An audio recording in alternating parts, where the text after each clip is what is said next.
Hello everyone and welcome back to my channel. Today's video has been so requested by all of you, and I'm going to be sharing a few different ways that I think you can start a successful YouTube channel. And I want to mention that I personally have not done all of these things that I'm about to share with you. I take my YouTube super seriously and it's very important to me, but some of these things I definitely don't do myself, even though I feel like if I did, my channel would be more successful. I just wanted to mention that. I haven't necessarily done all these things for myself, but I think they would all definitely help. Also, I'm not trying to imply that I have the most successful channel in the world or anything like that, but so many of you guys have been messaging me to see a video like this, and so many of you have just messaged me saying that you want to start a YouTube channel but you don't know how to, and so I thought this video would just be super helpful, and I have a few different tips here on my phone, so let's go ahead and get started. So first of all, I'm going to start with the equipment, which is not necessarily the most important thing, but I think it's definitely important.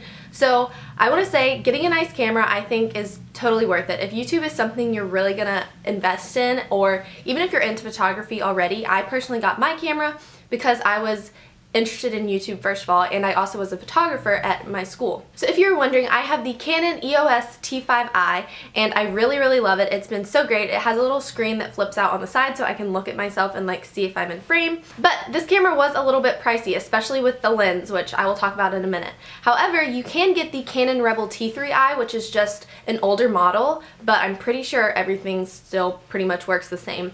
I believe you can get that for $300 for the body of it maybe. I haven't checked in a while, but I'll put links down below, but because it is an older model, you can get it for a little bit cheaper than the updated version. Now, I don't use the lens that most YouTubers use. Most YouTubers use the Sigma 31mm f1.4, something like that. I don't know the exact name, but I feel like it's something like that, and I definitely would love to have a lens like that. I just haven't invested in one yet, but to start off with, when I first started making videos, I just used the kit lens that came with my camera, and that was perfectly fine, honestly. I don't see anything wrong with it, but if you do want to invest in something a little bit nicer, you could go with the typical Sigma f1.4 31mm, something like that. The only thing about that lens, which I personally wouldn't be a fan of, is that you can't zoom in and out with it. It's just locked at one position, which I think would be kind of annoying. Okay, and I just looked at my lens, and I actually have the 18 to 250mm lens, so right now it's zoomed all the way out, but it can also zoom in really far, as you can see. There's my mouth. So I really got this for photography reasons back when I was in high school, but it's been nice to film with and I really like it. This lens was pretty pricey though, so I would recommend just starting off with the kit lens, because honestly, I think those normally work fine. If you don't want to buy a Canon camera, which you definitely don't have to, there are totally lots of other options. I don't really have any knowledge about other cameras just because I've always used a Canon and I really like it.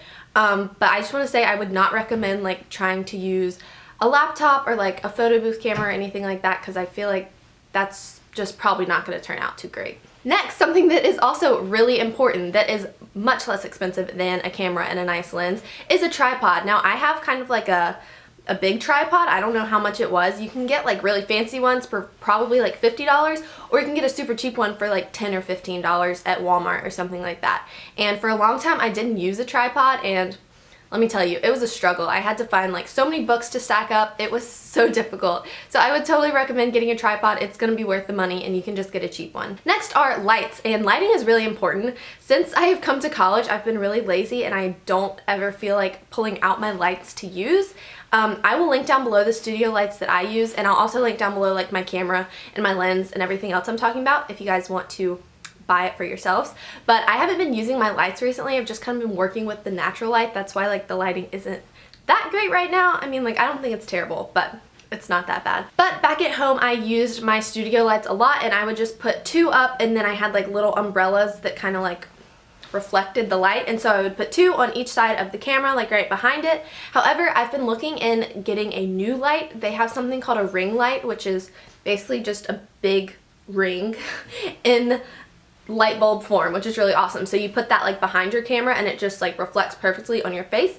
And so those are kind of expensive. I feel like they're $200 or so maybe, but I think that that would be something really nice to invest in for the future for me personally. If you do not want to buy studio lights, no worries. All you have to do is film by a window. If you put your camera in front of the window, I have a window right there, and I would put my camera in front of that, but then it'd be on my roommate's side of the room, so that'd be weird. But all you have to do is film in front of a window if you want to have nice natural lighting without having to pay for it. Okay, next I'm going to talk about editing. So I have always used iMovie just because I'm not really that into editing. Not to say that I wouldn't want to have Final Cut Pro or like use it, but I use iMovie. It comes free with Macs, obviously. And I'm pretty like simple with my editing. You guys probably know that already. But if you want to invest in something that can do a lot more stuff with editing, you can totally get Final Cut Pro. I actually downloaded the free trial of it over the summer, but it was just way too difficult for me to use and I could not figure it out. So I'm gonna have to take a class on that if I want to learn how to use it.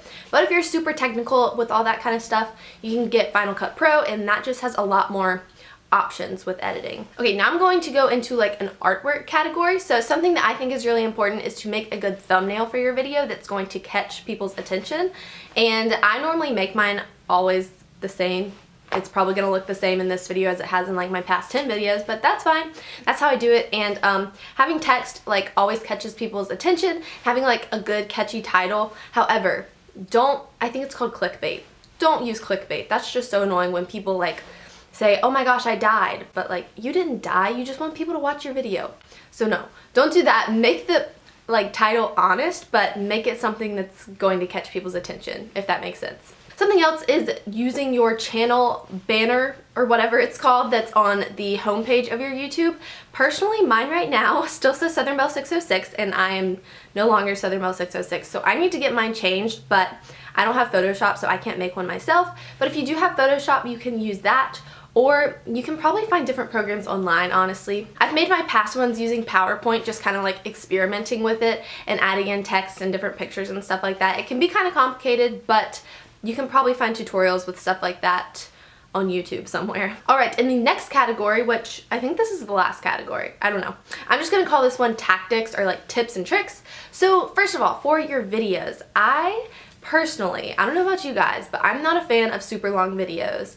For example, this one's probably going to be really long because I've been talking a lot and I just have so much to say. But if I see a video that's like 13 minutes, I'm just like, oh my gosh, do I really want to watch that? But then if I see one that's like 4 minutes, I'm like, I have time to watch that. But like 4, you see what I'm saying? And if your video does have to be long, I say just keep it short, sweet, simple, and to the point. That was a lot of adjectives at once. But don't just like drag on forever and ever in your video. I know I get a lot of comments saying that I talk too fast, but I don't care. That's because I don't want to be sitting here for half an hour like slowly talking, because that would just be so annoying and no one would want to watch that. So I'm not saying that you need to talk fast. I'm just saying that you need to like keep everything going and keep it nice and to the point. The next thing I would recommend is definitely to have an upload schedule. And I currently have been trying to upload on Tuesdays and Fridays, or Tuesdays or Fridays, either one or the other, or both if I have time. And you don't have to necessarily come up with a certain schedule, because I didn't do that for a long time. I just didn't think it was necessary. But just being consistent with your videos I think is so important, because one of my pet peeves is when I watch someone's videos and then they don't post for like 3 months and then they come back and they're like, I'm so sorry I haven't been posting. Please subscribe though, because I promise I'm gonna start posting again. And then they never start posting again. That is just one of my biggest pet peeves. Like, if you're gonna do it, you gotta stick to it and tough it out. So just make sure you're consistent. You don't have to upload every single day. You don't even have to upload every week if you don't have time for that, but just try and do it as often as you can. The next tip I have is to use the YouTube analytics section of your YouTube page, and there are all sorts of different things on here that you can look at, but I would recommend looking at like your views and seeing which videos you make get the most views. Not to say that getting views is the most important thing, but if you want to increase your views, see what your subscribers, you know, what kind of videos they are watching the most. You can also see like different age groups that you kind of apply to, and you know, you can kind of try and cater your videos to that age group if you think that that would help too. And the YouTube analytics section just has all sorts of helpful things, so I would recommend checking that out. Okay, next thing I want to talk about is the description box of your videos. I think it's really important to actually fill this out with stuff. YouTube has a little default thing that will just upload the same thing every time if you want it to. And so I definitely recommend putting all of your social media in there and putting like your email, writing a little description of what the video is about. I have like a frequently asked questions section in my description box. Just put information down there, because otherwise if someone's really interested in you and they click on the description box to like go follow your Instagram and it's not there, you're gonna be kind of sad. So I recommend just filling that up with all of the necessary information. Going along with that, I think that having social media accounts for your YouTube is super important. I personally have like a YouTube Instagram and a personal Instagram. Now, you don't necessarily have to do that, but having like a Twitter and an Instagram and a Pinterest or a Tumblr or whatever, I think is all really important because that just gives your subscribers more ways to interact with you and get to know you better. And going along with that, one of the most important things I can tell you guys is to interact with your subscribers.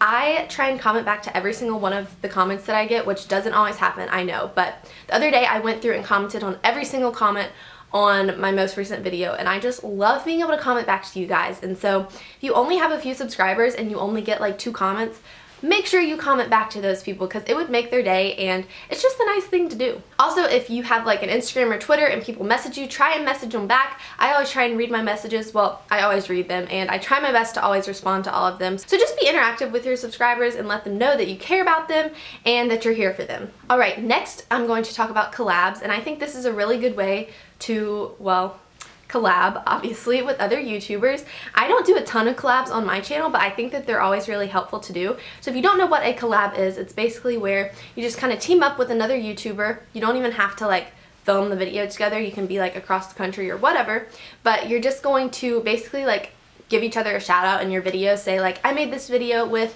blank and you should go subscribe to their channel, and then they're going to say that same thing about you in their video, and so then your subscribers can kind of like go back and forth and mix, and you're both going to get more subscribers, which is awesome. Okay, and the very last thing I want to talk about is doing giveaways, which I think are always really fun. I haven't done one in a little while now, since I guess like Christmas time, but I love doing giveaways, and I'm not trying to say that like the only reason I do giveaways is to gain more subscribers, because that's not it at all. I do giveaways because I love you guys so much, but if you do want to gain more subscribers, doing giveaways is always a good way to do that, and all you have to do is say, if you want to win this giveaway, you need to subscribe to me. So I feel like it kind of works out. Alright, and those are all of the tips and tricks that I had for today. I feel like there's so much more that I could talk about, but I've been talking for a really long time and I've been talking super fast, so I'm kind of out of breath now, TBH. But I really hope you guys enjoyed this video. Be sure to give it a thumbs up if you liked it. If you want to see any more videos about YouTube related things like